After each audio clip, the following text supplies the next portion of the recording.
Hi friends, ఇది తుర్త తురుద్బి అని పూజ 7, 14 అని కౌంటింగ్ పెట్టుకొని ముత్తైదుల్ని పిలుచుకొని ఇలా శనగలు బెల్లంతో పాలకోవాతో కుప్పలు పెట్టుకుంటారు. తన ముందు ఉన్న కుప్పను ఇంకోరి ఒడి నింపుతారు. అందరూ ఒడి నింపుకున్న తర్వాత పూజ చేసిన ముత్తైదువుడు ఒడిలో తన ఓడిలోకించి 2 పిడికెడు శనగలు బెల్లం వేసి తన ఒడి నింపుతారు. తర్వాత కథ చెప్పుకొని పూజ ముగిస్తారు.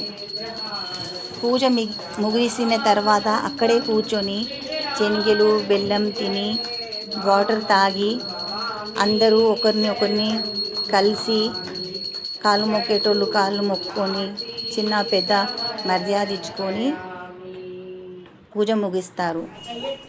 ముగిసిన తర్వాత లేచి మళ్ళీ అన్నం భోజనం తింటారు. అప్పటి వరకు వాళ్ళు ఉపవాసంతో ఉంటారు. गांव से बाहर रहते तो बच्चा छोटे से रहते, ज्यादा उम्र के भी नहीं रहते, बच्चा बड़ा रहता, बच्ची छोटी रहती, दोनों भाई बहन रहते, ऐसे पका लेते खाते. ఎవరెవరికి ఈ పూజ నచ్చిందో కామెంట్ చేసి చెప్పండి. ఛానల్ని సబ్స్క్రైబ్ చేయండి, లైక్ చేయండి, షేర్ చేయండి, కామెంట్ చేయండి. Thank you friends.